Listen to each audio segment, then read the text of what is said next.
A new Tampa Bay Business Journal is hitting newsstands today, and editor Alexis Muellner is here to talk about some of the week's big stories. Good morning. Happy Friday to you. And back at you. Happy Always Friday good to see you. We've been talking about this all week. Bass Pro Shops is trying to land a huge development deal here in Hillsborough County. Yeah, this is a very fertile market. The Hillsborough Commission put it off until February to hear more comment. They wanted to create incentives for road work. There are those in the community that think maybe the economic development should be put in other areas.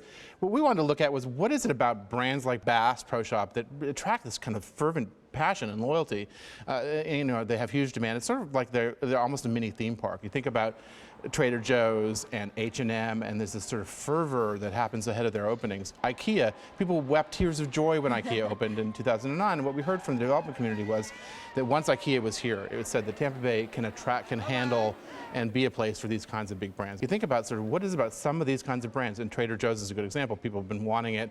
It's down in Sarasota, but people have been asking us a lot about when is it coming to Tampa. So, you know, it's very interesting to see what is it about the things that they do to create these emotional experiences, and Bass Pro apparently does that with a lot of its folks. You can try out a kayak, for example, and whether or not that will be successful here, it remains to be seen. Okay, let's talk about a Houston-based company considering a new pipeline project in Tampa. What's that all about? Well, this is Kinder Morgan. It's a publicly traded company. They wouldn't confirm an actual project, but we were able to get some confirmed interest. It would be in the port's interest to talk about, you know, a pipeline project, which would certainly create jobs.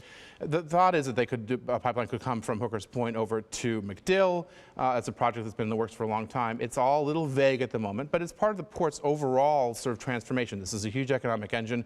There's new leadership there, and the port has the potential with container traffic and these kinds of energy development to be a big economic driver, and that's would be a very positive story. Absolutely.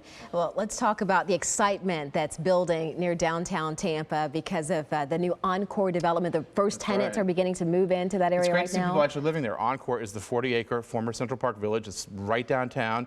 We have the first project that the residents are actually moving in, which is the Ella, and they are working on 2 other buildings, and then a federal grant may determine even a 4th project. So, you know, there's no retail, but it's just nice to see this project, and it needs some other federal grant money, but it's such a beautiful spot of land. If you're down on that site, you can see the city, and to actually have residents moving in, I think you'll start to see some momentum, and it's a really good project for Tampa.